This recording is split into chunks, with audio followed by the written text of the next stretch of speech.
Good day, dear students.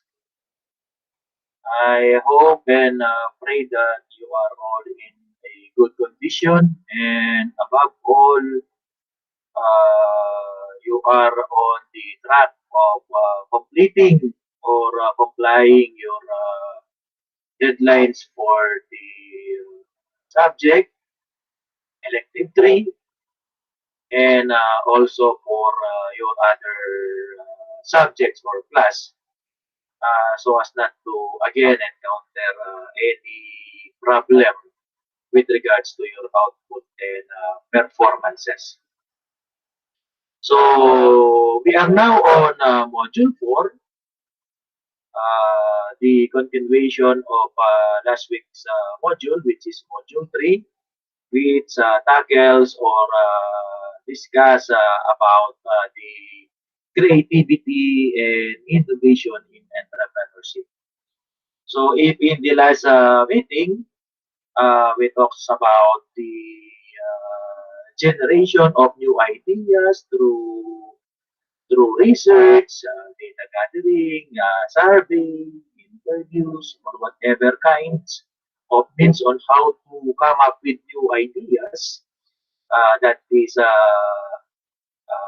the concept of creativity to really come up with a solution or a new products and services which will be offered to satisfy the unsatiable needs and wants of our customers or target market, as well as putting that ideas into an output or the concept of innovations to offer products and services in the marketplace. That is on module 3. This module 4, we will now be moving on to the methods to initiate ventures. Kasi nga in chapter 3, we deals about the creativity and innovation concepts of an entrepreneur in the world of business or entrepreneurship. So this module 4, it is now time for us to initiate ventures, as well as we will be also be discussing about the legal challenges in entrepreneurship. So again, good day everyone. I hope that you will learn something from this topic. Again, module 4 is entitled Methods to Initiate Ventures and Legal Challenges in Entrepreneurship. So, for the module week 4, these are the learning objectives. So, my dear students, at the end of this lesson, you should be able to define franchise, its outline and structure, and then you must be able to discuss the importance of legal issues in entrepreneurs. So entrepreneurship is not just about creativity and innovation. It is not just about with earning or accumulating wealth, but also coming up with the different knowledge concerning the issues that an entrepreneurs need to be able to know, so as to prevent any further problems or legal issues that the business or the owners itself must be facing. And then you must be able to understand the legal forms of the organization. So actually, it is a very lengthy topics. Okay. So for the topic outline, we have this what we call defining what business venture is, and then we have the step to start a new business venture, and then we also have this what we call franchising. Excuse me. So under this franchising topic, we have this basic characteristic of franchise, the type of franchise, and the importance of franchise to small medium enterprises, and common mistake of prospective franchises. And then we have also the topic number three or Roman numeral number three, which talks about the intellectual property rights. In here, we will be talking about patents on invention, trademark on branding devices, and then we have copyright on music, videos, patterns, forms of expression, and then we also have these trade secret for methods and formulas with economic values. So to formally begin with, we know for a fact that business is an undertaking. Okay, it is an undertaking where ones can make or buy goods and services in exchange for money or reward. Okay, and the motive of the person entering into a business is to earn profit, and then under the concept of social entrepreneurship, to bring about solution to the current social issues that the community or country is facing, and then talking about this what we call corporate social responsibility issues, in which in business it is not just about making profit, but rather taking into consider different aspects like the condition of the employees, the environment, and then of course the sustainability of these resources. So starting a business venture is never easy. That's why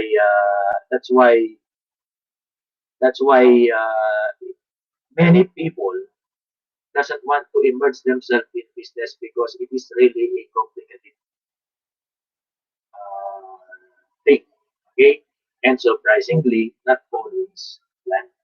Yes, we know for a fact that we are designing a what we call business plan, and sometimes informally we talk about the business that we want to establish. But then again, sometimes not as planned. Ibig sabihin, hindi ito yung ating pinlano. But as the situation goes by, ito ngayon ang actual na scenario. Many entrepreneurs falls into a venture, and before they know it, they find themselves practically both building and learning about a business at the same time. Okay? Minsan kasi hindi ito yung ano hindi ini-expect mo pero nandito ka ngayon because dito ka dinala ng sitwasyon. Okay? So these are the things that we need to consider or to prepare ourselves if we are the entrepreneurs. Anyway, as the characteristic of these entrepreneurs were discussed previously, I am pretty sure that the entrepreneur, being a risk taker, being this what we call initiative, creative, patience, they can go along with these issues just to make the business successful. So again, venturing into a business is not an easy task. So what is business venture? By definition, it is a new business that is formed with a plan and expectation that financial gain will follow. Ito nga po yung pinag-uusapan natin previously. Okay? So that's why in this particular subject, I think there are just about one module after this module, and then the next module, which is module 6 to 8, talks about the create your final output in producing your what we call a simple business plan.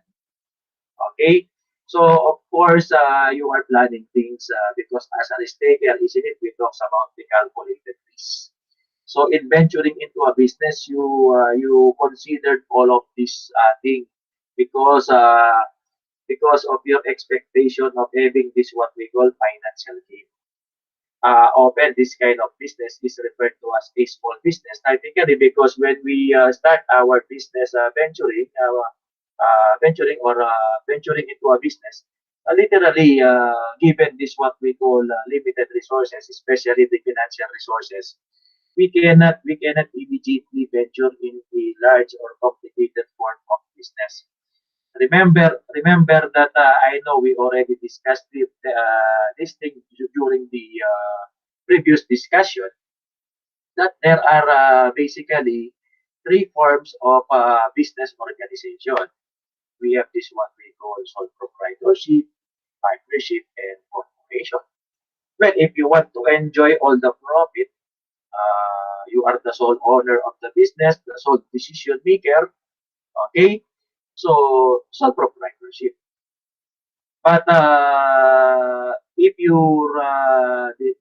your main motive is to have somebody to be with in managing the business, and probably because your resources is not enough to manage the business, because resources does not only take into the form of this what we call money. We also need what we call property, and then of course the entrepreneurial skills, the creativity and innovative thinking, leadership skills in managing, or management skills rather in managing this what we call business. Magbe-venture ka ngayon into what we call partnership, wherein you will be asking somebody, could it be your family members, members of the family or your friend, sharing with your resources to come up with this combination of resources, maybe in form of money, property, and industry. But of course, if in sole proprietorship you enjoys all the profit, in partnership there is this what we call the division of the profit.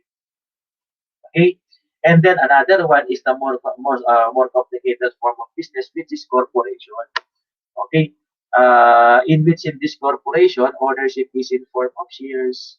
Okay, an example of this business is Sunwheel Corporation, Procter and Gamble, Rubina Corporations, and so on and so on and so on and so forth. So, so corporation, yung existence niya is by legality, no? Just like what happened, no, do medyo naalisan ng franchise si ABS-CBN, corporation pa rin yan. Ah, hindi ba ang ownership dyan is shares at meron siyang legal personality at yan ang pangalan ng business. Usually, ang ano ng corporation lifespan niya is 50 years. Okay, 50 years. Okay, at meron siyang legal entity. Okay, so as we move on, we will be discussing more on this. And then another thing is that we need to consider this what we call types of business operation. And what are these type of business operations, so that we may know, no, we may know in venturing into business, we can consider all of these things. So kanina pinag-usapan natin yung organization. So it can be sole, partnership, and then corporation. And then how about the types of operation? So we have also three. We have this what we call service business. So when we talk about service business, it is referred to as one who renders services to a client for a fee. So meaning in this particular business, purely service ang ating render. So teaching is a form of service business because we are compensated based on our skills. Okay? And then meron din po tayong merchandising. So what is this merchandising all about? So when we talk about merchandising, one who buys finished product, no manufacturing activities will be taking place. No? Alam naman natin na pagka manufacturing, there is this what we call input, conversion of this input into final product, and then output, which is the final product. Okay? So in the merchandising, you will be just simply buying finished goods and then i-resell mo yan at a price above the cost. And then we also have this what we call manufacturing. Sa manufacturing, just what I have said before, there is this what we call a process of converting this input into output, and this output will be sell into market, of course, at a price above the cost. Okay. So after knowing this type of operations and then the forms of business organization, let us move on. No? Are you still interested in venturing into a business? Well, of course, the answer is yes. No? As far as entrepreneurial mindset is concerned, because isn't it in entrepreneurial mindset, okay, or mind settings, you are always looking at a problem and then turning this problem into an opportunities. and that is your entry point or your avenue for you to emerge yourself into a business. So, business venture is usually formed out of a need for a products or services. Ito yung sinasabi ko, which can be lacking in the market. That's why dyan papasok si creativity and innovation. No? Kasi, kasi hindi naman lahat ng existing product kaya nang i-satisfy ang needs and wants ng ating mga customers. Okay? O ng mga customers or tayong mga customers. So, siyempre, pagka nag-venture ka into a business, di ba, yung sa creativity and innovation, one of the process there is you will invent products. Okay? Meron naman yung duplicate. Meron naman yung synthesis. Isinit, last topic po natin yan. Yung last topic, pinag-usapan natin yan. This need is often a product consumers are requesting or something that serves a particular purpose. After the need is determined, an investor or small business person with the time and resources to develop market the new service or product that can start a new business venture. Literally, isn't it? Pagka nakakita ka ng gap or ng puwang that there is a need of this product or services that is totally not being offered in the market, mag-i-invent ka. Diyan papasok si creativity and innovation. Or pwede rin naman na kasama pa rin yan ng innovation is magkaroon ka ng tinatawag ka ng improvement ng product. So there is this existing product pero mayroon pa ring inaanap ang customers that certain products or services is not capable of providing total satisfaction for these customers. So anong gagawin mo ngayon? Magkakaroon ka ng improvement ng products. Okay? So pagka napasok mo na ang business doon, so naka-venture ka na ngayon sa business. Okay? So there are always 8 steps to start business venture. Okay? And the step number 1 talks about the outline your main goal. So what is your objective in entering into a business? Of course, nasabi na yan kanina, yung intention ko is to accumulate wealth, to earn profit, to really help the society, to provide employment, corporate social responsibility, to sustain the environment. Okay? So what are your objectives? Are you focusing on a problem or a solution? If you're focusing only on developing a solution, then you will fail. Why? Because customers will only buy if they think you will solve their problem. Isn't it? Siyempre, may problema si customer, hindi siya satisfy. So, ang gagawin ngayon, yung gagawin mong product, magsusolve ng kanilang problem. The business world is littered with great products that fail. Totoo po yan. Ang daming mga magagandang product, pero sila nag-build or needed someone else to make it viable business. Kasi nga, hindi lang yung pinaka-product minsan ang problema, but rather how this product will be introduced properly in the market. Kanya yung information dissemination about the products and services is also important. At saan papasok yan? Saan papasok yan? Papasukan yan or yung pinakamakakasagot yan sa aspetong yan, my dear students, is what we call aspects of marketing. Okay. Next. Outline your values.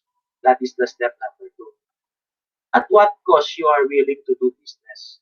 Or better still, what values will govern how you will do business? So hanggang kailan ba ka pwedeng mag-invest to produce better products and services?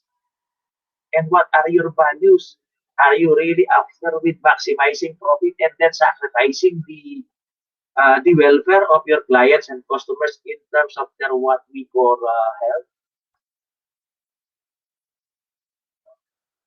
And then another thing is that are they really satisfied or should they be able to get an exact equivalent of the amount that they will be paying in purchasing your products and services?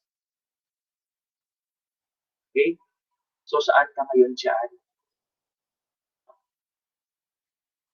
And then, of course, step number 3, build a product concept that works. Siyempre, mag-i-invest ka ng product, no? Kailangan na sa mga sa mga IT, and even yung mga gadgets na yan, even in medicine, ayan, gagastos ka ng malaki sa research and development. Okay? Siguro dito mas magandang pag-usapan natin ngayon yung napapanahon, no? Yung vaccine or this what we call COVID-19 pandemic or problem. So there are different companies who really spend millions in the research and development in coming up with this what we call a vaccine that will solve the problem. But then again, until this time, no, wala pa rin kahit may isang vaccine ang makapagsabi na siya 99% na accurate ng nakakapag-cure ng COVID-19 pandemic. Kasi kung titignan mo talaga yung ethics ng tinatawag na product, no? Health products, at least dapat yung mortality rate niya at yung accuracy niya is at least, yung accuracy niya talaga, no, na nakakapagpagaling is at least 99. Kasi dahil buhay ang pinag-uusapan dyan, dahil dapat 1% lang yung pwede mapahamak ang customer. Kasi kung yan 5% na, imagine 100. 100 yung taong yan na papainumin mo or papagamitin mo ng product mo, medical products. Out of that 100, 5 ang pwedeng mamatay. Mataas yun. That's why hindi mo rin masisi yung mga iba bakit ayaw pa muna nilang magpapaksin. Kasi nga, wala pa talagang proof na talagang nagsasabing ang kanilang product is walang side effects. Kung yan naman nasa mga items yan, mga bags, okay? Or yung walang magiging problem. And then step 4, find a market that appreciate your product. So ito ngayon, yung target market na talagang tatangkilikin ang product mo. Okay? Siyempre, no, tignan nyo, yung sample sa step number 4, si Facebook daw, nagsimula lang sa isang door imposter. Pero dahil talagang gustong-gusto yung product, talagang nag-boom si Facebook. Okay, next. Step number 5, map your networks. Research shows international diversified networks lead to a more funding for customers and more expert knowledge that can pay for in early years. Okay? So, siyempre, you need to find the networks. Okay? In terms of suppliers, in terms of customers, in case of marketing, okay, and any other factors, could it be internal or external, that will lead you to this what we call success from this what we call creation of products down to the customer satisfaction. And then outline key indicators of performance. You measured customers acquisition numbers. Tama po yan. Meron tayong sales report and then yung profits, which can be generated by merely preparing this what we call financial statement. These are all common fundamentals, but do not forget to look customers retention. So, tignan mo. Yung bang customer na yan, mag-i-stay sa'yo. Magkakaroon ba ng loyalty yan? And then, titignan mo rin, of course, yung return of investment. And then, of course, it is ideal that as the business stays in the market, nagiging matagal siya sa market, dapat mas lalo siyang nakikilala. Okay, and then step number 7, provide both value to your stakeholders. So, dito po, no, tignan mo, ask yourself what value you provide to each of your key stakeholders. Ano ba ang naging impact ng business mo sa employees mo? Did they really improve their standard of living, their situation and conditions? Are they really happy and contented while working in your company? And then customers, in here yung satisfaction. And then yung supplier, okay? In the partnership that you have, okay, ilang suppliers ka, are they really, really loyal? Loyal? Kasi po, mayroon din factor si supplier sa quality ng products. Kasi pagka papalit-palit ka ng supplier mo, there is something wrong minsan. Well, minsan may positive ano naman, kasi kung cost ang pag-uusapan, pero po kasi pagka mayroon kang firming supplier, and then firme po dahil iisang supplier lang yan, yung quality po ng products and services nila is pareho lang. So yung nami-maintain mo rin bilang isang manufacturer ang excuse me, ang quality ng output, and then yung distributors, shareholders, and even vendors. Okay? So, yun po yung provide value to your stakeholders. And then, step number 8, be careful about what you promise. Kasi minsan, no, pansinin mo yung mga advertisement ng mga products. Ang dami niyan. Ang dami-daming sinasabi sa kanyang advertisement, but at the time they consume the products, is it really happening lahat ng sinasabi doon? Siguro dyan, mas lalong makikita mo dyan, yung sa mga beauty care products. In just 2 weeks, magkakaroon ka ng lighter skin. Minsan, 1 year na wala pa rin. So, be careful about what you promise. Okay? Kasi po, ang pinramis mo yan, talagang definitely, i-expect yan ng iyong customer. And then, so what should be the, what we call, that is about the topic concerning about business venture. Now, we will be moving on to the one of the modes of venturing into a business, and this time talks about franchise. Okay? So, Black's Law Dictionary 7th edition in 1999 defined franchise as the sole right granted by the owner of a trademark or a trade name to engage in business or to sell goods and services in certain areas. Okay? So, yung may-ari ng business, yun ang franchisor. Okay? Bibigyan kanya ng rights na mag-purchase ng kanyang business. Okay? Na naka-trademark sa kanya. So, ang sample niyan, yung 7-Eleven, mga Jollibee, McDo, yan, mga franchise business yan. Pansinin mo yung kanilang nature of operation, pare-pareho, hindi pwede magkakaiba yan.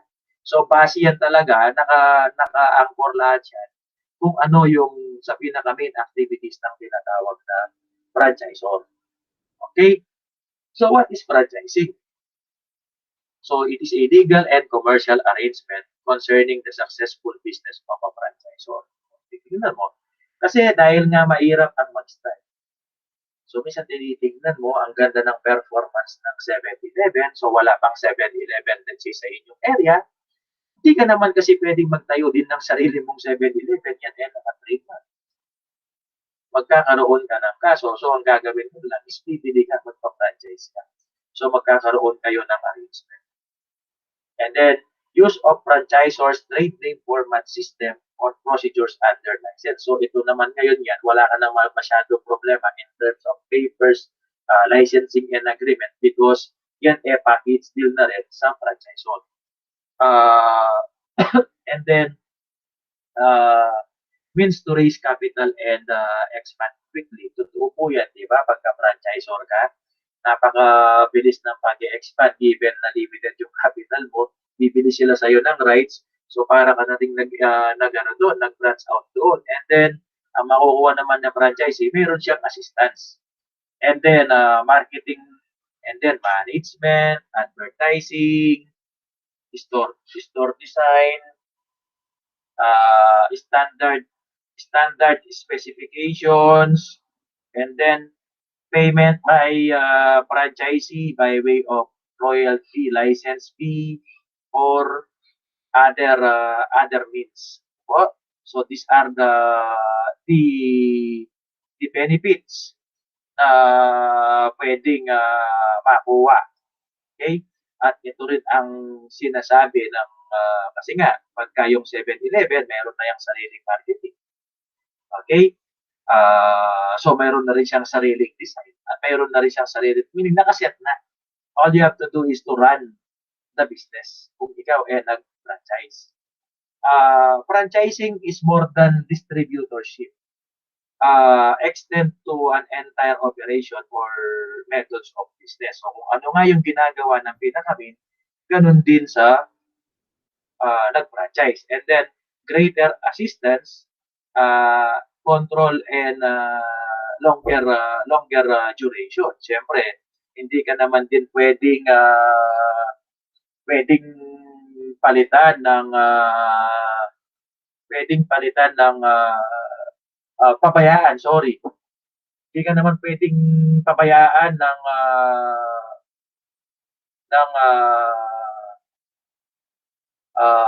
pinaka nag-franchise kasi siyempre damay din siya. Distributors merely resell products to retailers or customers. Hindi rin pwedeng magbenta yung franchisee ng mga products na hindi binebenta ng pinaka-franchisor. Franchising a network or of interdependent business relationship that allows number of people to share. Ayan, andyan yung brand identification. Okay? Then, successful methods of doing business kasi nga, tried and tested na yung sa kanilang system. And then, ayan o, proven marketing and distribution system. Yan ang sa franchising. Okay. So, what are the basic characteristic of franchise? So, siyempre, yung business format is comprehensive and complete. Kompleto na yan eh. You operate mo na lang. And then, unlike kung let's say magbe-venture ka talaga ng pinaka-business na sabihin nating bagong-bago, siyempre, hindi madali ang pag-enter sa market. Pero pagka nag-franchise ka, definitely naman, wala naman po siguro dito ang magpa-franchise ng business na or franchise na business wherein they are not yet that well established. So dito there is already this what we call established and proven success of the franchisors. And then the franchisors offered immediate help and advice. So it is part of the package that you are paying to the franchisors, yung immediate help and advice. And then initial fee is to cover up the cost of setting up the franchise and should not be a source of profit for a reputable franchisor. An operating manual is supplied by the franchisor, of course, kasi dapat natin din yung mga do's and don'ts. Kasi, take note, as a franchisee, though you paid the rights, okay, still you are bound to follow the manual. Because you cannot do such thing that can destroy the credibility of the franchisor or the business, okay, under the franchise agreement. And then, the franchisee pays a continuing royalty or management service fee to the franchisor in return to backup service. Okay? Siyempre, tinutulungan ka niya. And then, a binding franchise agreement is drawn up and signed, siyempre. Because here we are referring to business, there is this what we call franchise agreement or a contract that must be signed by the franchisor and the franchisee. And then the franchisor and the franchisee are legally independent of its other. Okay? So now we will be moving on to the types of franchise. So okay, so what are the types of franchise? We have this what we call investment franchise, executive franchise, retail franchise, distribution franchise, and depot franchise. So what do we mean by this what we call investment franchise or business format franchise?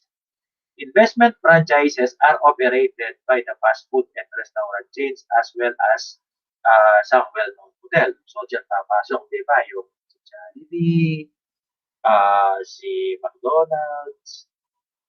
Okay? Siyempre, when you buy your franchise, the franchisee has the overall control of the business. Yan, pero you are paying this what we call royalty fee.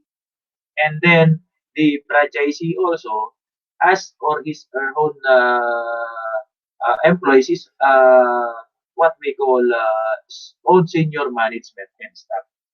But of course, they will be undergo training so that they may see to it that the practice that they are doing inside the business is in conformity with what the manual as stipulated in the franchise.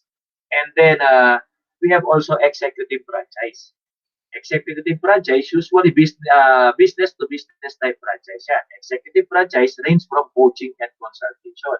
Dito naman ngayon, tao. Okay? Tao or management position naman ngayon. And with the executive franchise, the franchisor giving this what we call executive consultancy and coaching, tuturuan niya ng mga techniques ang kanyang ang mga manager na pinadala so that when they are on their separate post or on their different post of doing the business, they know what to do. Okay, they know what to do on how to run, manage, and operate this what we call business. And then we have also this what we call retail franchise.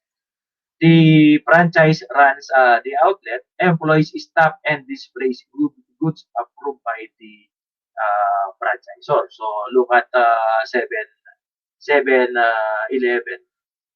Okay? Di ba? So, there are this what we call list of products na pwede niyang ibenta na dapat in conformance or approved yan si franchisor.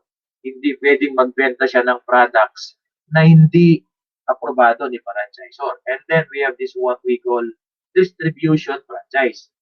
In a distribution franchise, it permits the franchisee to operate from a depot or central office that is usually owned by the franchisor.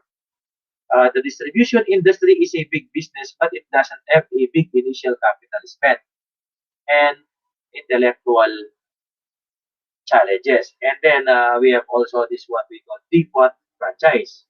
Okay, so depot franchise, the franchisee is operator and the sole occupant of the depot. Okay, this type of franchise is generally available to courier companies. Ayan, yung let's say dati meron tayo yung Air 21, ngayon meron tayo yung mga different fuel na padala, yan. Okay? Mga tambunting pounds yan, ayan, yung mga, okay?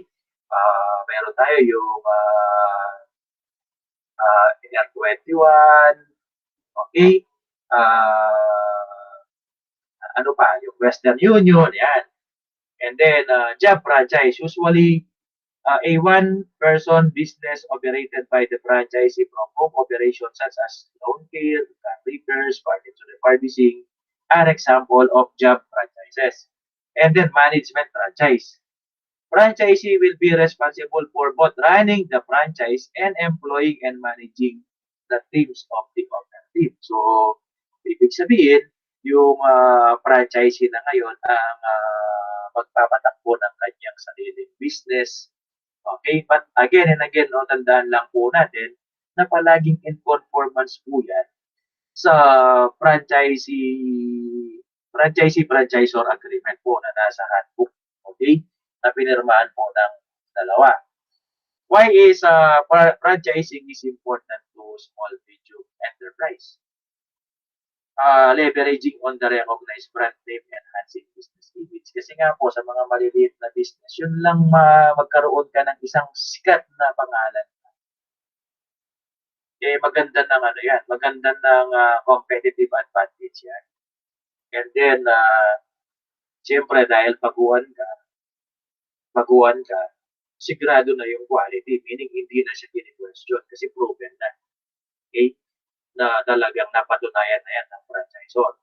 And then attaining higher productivity and then better motivated staff. Kasi nga, dahil yan mga tried and tested formula na yan. Okay?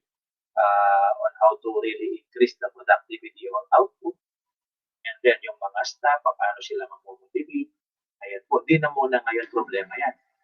And then, kasi po pagka nag-uumpisa, ang daming problema ang dapat kaharapin at least ang mga ito, one that is enumerated are no longer being viable onto the since man yan, naka-ready na. Access to a good location, economies of scale, reducing the risk of failures. Kasi nga, nasubukan na yan at nagtagumpay. I-operate mo na lang yan. Okay?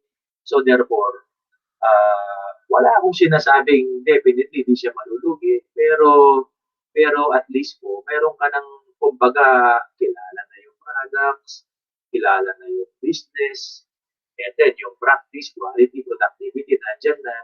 So I guess more on marketing na lang ito ngayon. More on marketing and so as for you to accumulate sales to really derive at the ideal amount of profit. But be careful. A damaged image or franchise system can result if the franchises perform poorly or the franchisors as the financial problem. Pagka po kasi yung isang nag-franchise is nasira ang pangalan ng franchisor, damay din siya.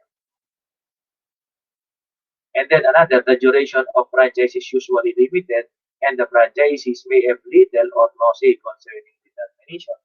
Kasi pagka bigla mayroong nakitang violation si franchisor, o kaya naman pagka end of contract na, so you really need to do it again and again. Unlike yung, let's say, business venturing na ikaw ang nagtayo and then it really performs well, okay? It really performs well. Kahit matagal na yan, pinamana mo pa yan, wala yung limitations. Okay? In terms of life of the business. Okay?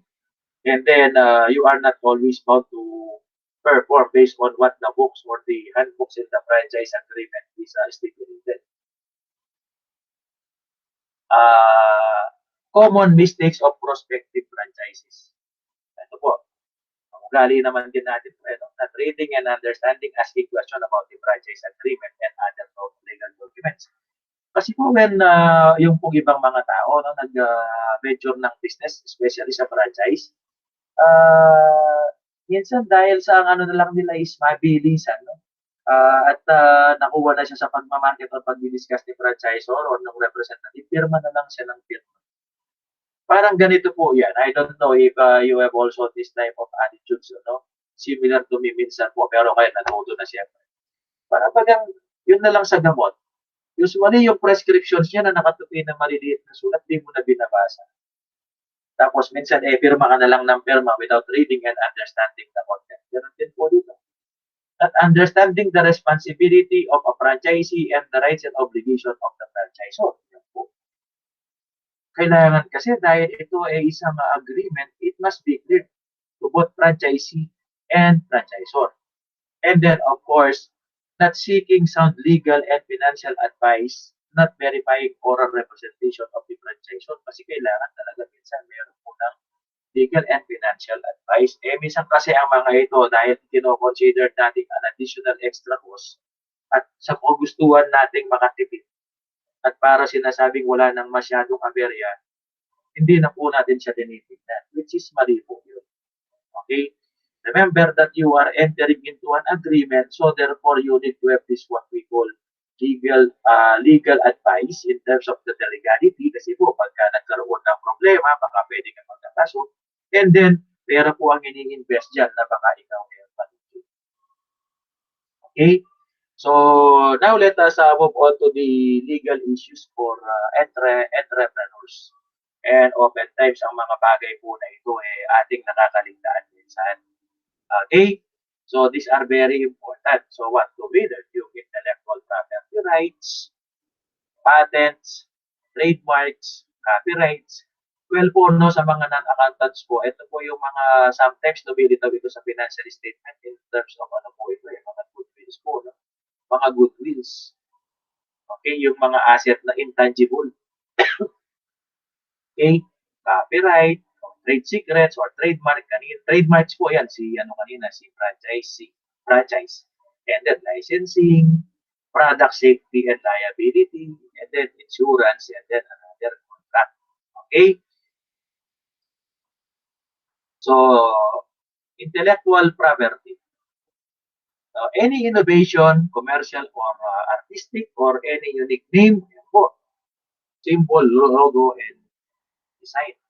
Hindi po natin basta-basta pwedeng kuhanin. Kaya nga po, di ba, even in our research, pagka po kinuha mo yung idea po ng nag-research, you need to cite that person in your reference, proper reference, in recognition po sa kanyang intellectual property rights. Oh, tingnan niyo po, intellectual property is an asset to not represent kasi nga po, binabayad yan. Idea niya po yan. No? Kaya nga po sa business name, subukan niyo ba, magtayo kayo ng let's say fast food at tawagin yung Jollibee. Ako po, may kaso kayo dyan. Okay? So, for that, pagka sa business venture, kayo gagawa kayo ng tinatawag na business plan for your business name. Dapat po I suggest punta tayo sa dti.gov.ph and check if the name that you wish to name your business or product is still available at hindi pa siya taken. It must be protected from an unauthorized use. Okay? So there are four ways to protect your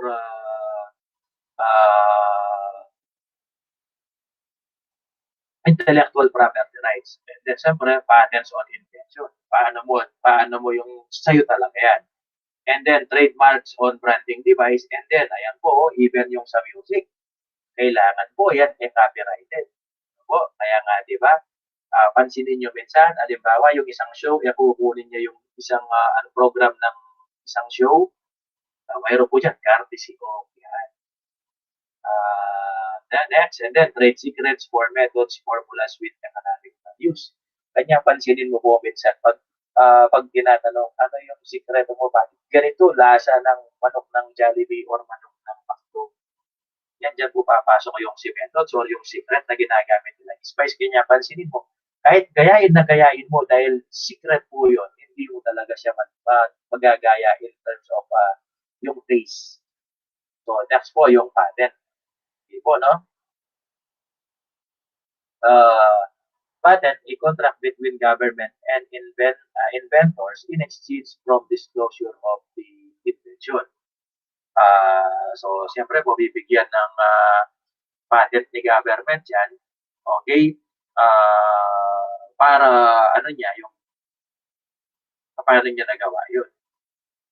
Siyempre, si government, siya ang nagsisertify, tinitingnan niya rin kung talagang yan, bagong-bago at talagang ikaw yung gumawa. Tignan mo nung gagawan naman ng government. It grants the inventor the exclusivity to make use and sell of the invention. Pagka binigyang pinano ka ng patent, okay? So pagka yan ginaya, pwedeng makasuhan yun. And then sa patent, merong specified amount of time and then territorial kung saan lang ba yan. Sa US, sa Philippines, or what. And then, holders obtain monopoly for a certain period. So, pagka na-patent sa iyo yan, walang ibang makakaano niyan, walang ibang makakapag-produce niyan unless otherwise, kung ipagpa-franchise mo yan, bibili sila sa iyo. Kukuha sila ng rights mo, okay, ng approval mo, magbabayad sila. And then, siyempre, pagka certain period sa iyo yan, and then it passes into public domain. Pagka po kasi natapos na yung certain period na binigay sa iyo, okay, magiging ano na yan, pwede na i-public. And then, patents can obtain in wide varying technical subject matters. Almost anything under the sun made by the man. Yan po yung pwedeng patent. And then, holds the right to issue license to others. Halimbawa, sa akin yun, pinuntahan mo ako, nakiusap ka, gagamitin mo yun, magbabayad ka, ayan, bibigyan kita ngayon ng rights. Okay? An idea, thought cannot be patented. Siyempre, kung idea pa lang yan or thoughts, hindi pa yan pwedeng i-patent. Kailangan modification in existing products can also be patented. Halimbawa, minodify mo. And then, term of protection, ayan, should be a minimum of 20 years. So, minimum yun. Patentable inventions, ayan, sa Pakistan naman po ito, naman nag-sample lang po tayo, no? Then, utility patents. Paano yung utility patents naman? So, yung paggamit. Sabi niya, protect useful processes, ayan, machines, articles, or manufactures, composition of matters. Ayan, example po yan, yung fiber optics, and then yung computer hardware. Talagang yan, naka-utility patents yan, yung mga microchips po. No? Okay, yung paano po yan ginagamit, how does it works. Next po, ito, yung design patents. pansinin niyo po bakit may mga ilaw na hindi sila ganito yung shape, yung parang cone ba ito. Kasi naka-patent din ang design niya, kaya may mga ilaw na hindi ganyan. And then, remember yung Coca-Cola, yung parang, di ba, yung bottle ng Coca-Cola na parang sexy figure, kung hindi rin yan pwedeng gamitin dahil yan ay naka-patent sa Coca-Cola. Okay? Kanya wag na rin kayong masyadong mag-isip. Bakit? Tignan nyo yung check ng Nike. Yan, nakapatent yan. Hindi pwedeng gagawa ka ng shoes basta mo na lang bibigyan. Lalagyan ko rin ng check yung sa akin. Diba? May patent yan. Okay? Malay mo, pati yung wrong nakapatent na rin. But I'm just joking, pero try to check it. And then, plant patents. O, ayan po, sa mga nagpa-plantito at plantita ngayon. O, pagka po kayo nakapag-invent ng varieties, let's say po pinagsama niyo po yung mga nag-breed po kayo ng mga roses, mga different plantitos and plantitas, and then po nakapag-come up kayo ng panibagong varieties, ayan po, pwede mo pong i-plant yan, i-patent yan. Remember po, dati, di ba, I don't know kung nakita nyo na rin po, no? May mga ubi po ngayon na hindi na po nasa ilalim yung bunga, but rather sila nakasabit na. Ano po? Yung bunga ng mga ubi. And then, trademarks. Ayan, no? Trademarks. Yung pagkakakilanlan. Kanya, wag lang kayong basta-basta gagamit ng mga logo. No? Pagka kayo gumamit ng mga logo, see to it, talagang gawa nyo yan. Protect words, names, symbols, sounds, colors that distinguish goods and services. Trademark, unlike patent, can be renewed. Okay? So, yung trademark pwede i-renew forever as long as they are being used in business. Okay? Tandaan po natin yon. So, 4 categories of trademark. Ayan po yung point marks. Okay? No relationship, okay, like yung Kodak, and then Musaji. And then, arbitrary mark. Common word used in meaningless context. Ayan. Apple, dollars, no? Yan. Tignan mo, minsan, Apple, magtataka ka, Apple yung kanyang tatak, pero, alam mo naman, Apple, kinakain, pero yan gadget. And then, suggestive mark. Clean and clear, fair, lovely, etc. Yan. Mga ano yan, distinguishing ano yan, usually ginagamit sa mga pampaganda. And then, descriptive mark with a dictionary meaning which is used in connection with products or services like yung shoe plant, and so on and so forth. Next, copyright. Ayan. Ito ba yung books is copyrighted? Oh. Protects work of authorship. O yan, writing. O, kanya inay-inay po tayo sa pagka-copy-paste. Wala naman din pong mawawala kung isa-site mo yung talagang may idea. And then yung music po, bago natin gamitin, pagpaalam po or i-acknowledge din kung sino talaga ang gumawa yan. Works of arts that have been tangibly expressed. Stop other from printing, copying, or publishing. Di mo ba kahit sa pagpo-photocopy, meron lang intended or allowed page lang. Hindi pwedeng pa-photocopy mo lahat. Bawal din po yan actually. And then, does not protect idea itself. Other can use ideas, concept in different manner. Kanya ang ganda po ng ginagawa ng ating IPE po, no? Well, sa IPE po kasi ako as a teacher po ng pero nag-handle din po ako ng other department. Di po ba yung sa YouTube natin po, no? Yung sinasabi doon, mayroon siyang disclaimer. Okay? Na yung po gagamitin lang for educational purposes but not for profit intention activities. Terms of copyright is the life of the author. So pagka po kayo nakagawa ng libro, ang terms po ng copyright niyan is yung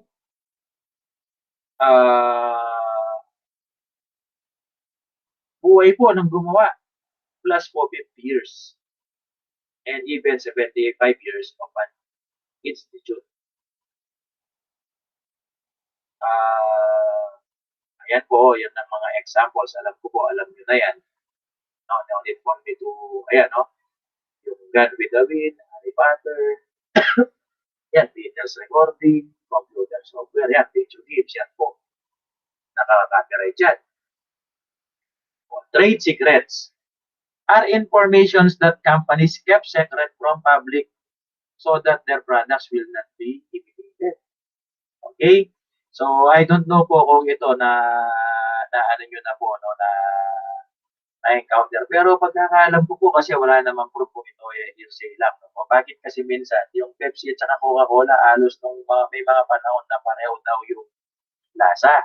Kasi nga po daw yung chemist, no? Kaya nga po may ano din yun. Kaya nga, yung kasi po yung chemist daw nung, I don't know if it is from Pepsi or Coca-Cola or vice versa, pinairit siya ng sa kabila dahil alam niya po yung sangkap, rinibil niya sa kabila and then in-improve yun. Kaya nagkaroon po sila ng usaping legal pagdating doon. Opo. And then, kaya nga po kung kayo yung pinaka-master chef at siya po ng Jollibee po, ito yung may alam ng formula ng kanyang chicken, fried chicken, naku po, wag mong i-reveal yan. May kalalagyan ka. And then po yung licensing. Arrangement between two parties, proprietary right owners, patentee, and licensee. The patent owner may give permission, license, and other parties to use invention on mutually agreed terms. Like, halimbawa, yung, di ba, yung mga ano minsan, mga kanta, i-revive. O yan, bibigyang permission yan. Okay? So, tapos, siyempre, binabayaran pa rin po ng company or ng recording company or minsan, hindi yung artist kasi yung artist usually lang din dyan eh. Okay? Yung fee sa natural na gumawa po yan. And then we have this product safety and liability. Paano si product safety and liability? A firm must not breach any legal specification of product under CPSA. Check if the product is subject to any regulation. Okay? Sa atin naman po, di ba, yung mga products, tignan nyo po pagka magpapasko. Di ba, yung mga may sticker daw po na, di ba? And even yung, di ba, para daw maasiguradong safety po yung product in terms of product safety po, no? So, kailangan po, mayroon siyang naka-emboss na ano doon. Same as true po yung mga, di ba? Yung mga helmet dati, pagka wala siyang ganun na seal, hindi siya accepted for ano. And then, product liability claims type. Kasi pagka po nagkaroon ng problem, pwede kang makasuha dyan. Like what happened po sa ano, di ba? Yung, ito na kasi, again, another, pwede na namang chismis lang din po ito, no?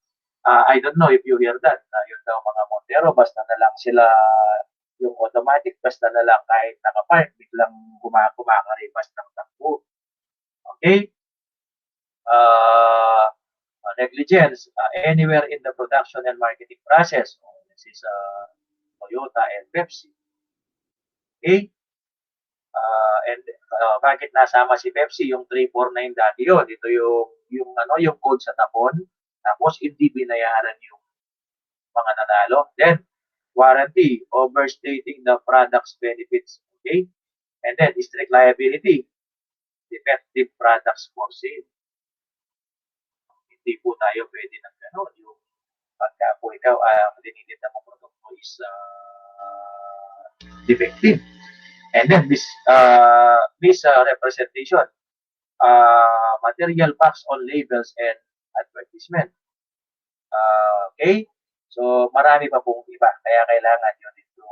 Then, and meron din po tayong insurance. Bakit kailangan ng insurance? I-cover against any unexpected mishap, yung managing risk in your business. Okay? Kailangan din po yan. Marami po yung mga different types of insurance. Mayroong fire insurance, pagka nasunog. Diba? Actually po, part din ng product safety po na inaano natin, no? Yung dadagdag ko lang po, no? Sorry, no?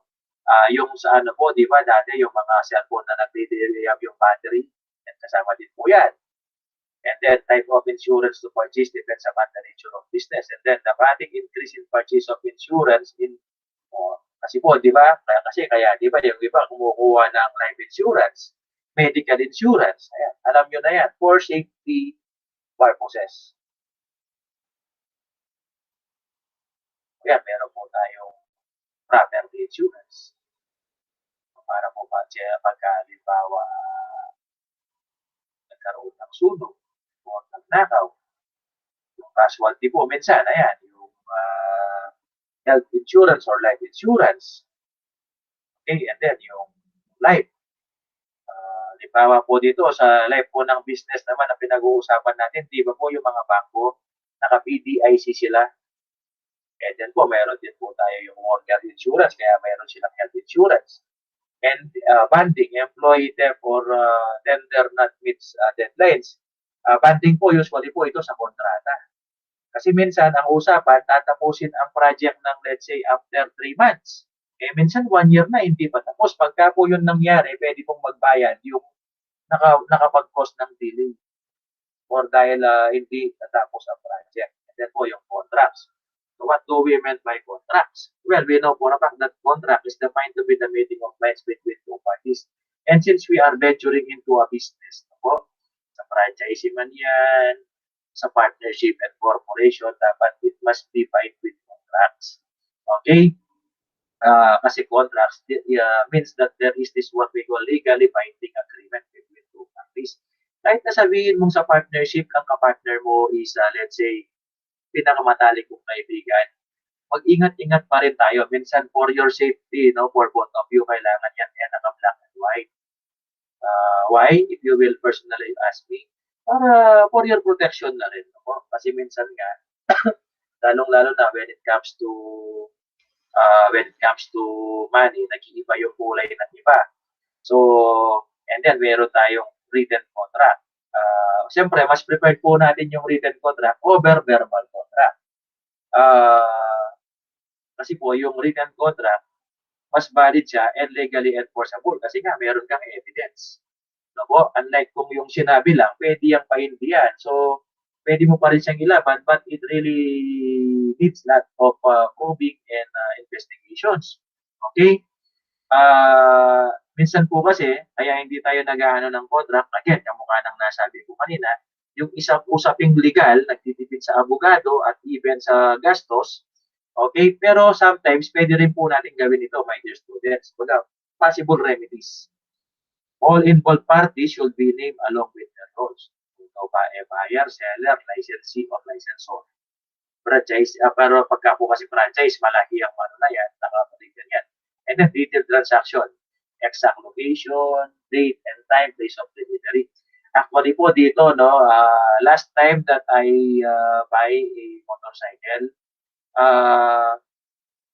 ang ginawa ko po is pinag-narrate ko po yung taong pinabilihan ko na kinuha ko yung motor sa kanya sa date na yon, sa oras na yon, saan ko kinuha. Bakit ko ginawa yon? Kasi malay natin na yung motor na yon, kaya pala binebenta, mayroon siyang ina-involved na issue. And then, yung exact value of transaction. Ito na naman po ngayon ang problema sa mga iba. Minsan pagka po sila bibili para makatipid ng tax, hindi nila dinideclare. They don't declare the actual value of the transaction. Okay? And then, involved person's signature must be obtained in the deed. So, kailangan meron siyang signature plus supporting IDs. My dear students, to have proof na yun nga yung taong yun, and then try to compare the signature na nasa ID at saka sa kanyang pinirmahan and see to it that they are the same. No? Malay nyo po kasi forged lang minsan. So, I think that's all about business venture and legal issues in entrepreneurship. I hope that you will learn from this supplemental material. Again, this is a supplemental instructional material because we will still be discussing in a Google discussion or Google Meet. So, I hope this could be a great help for all of you, my dear students, especially for those who have difficulty in attending this what we call Google Meet discussion. So this pre-recorded will serve as their lesson for discussions. Okay. So again, as always, for those who have questions, feel free to ask those questions, suggestions, recommendations, and reactions during our discussion. So again, thank you very much. I hope you learned something. Happy learning. Good day and as always, keep safe, my dear students.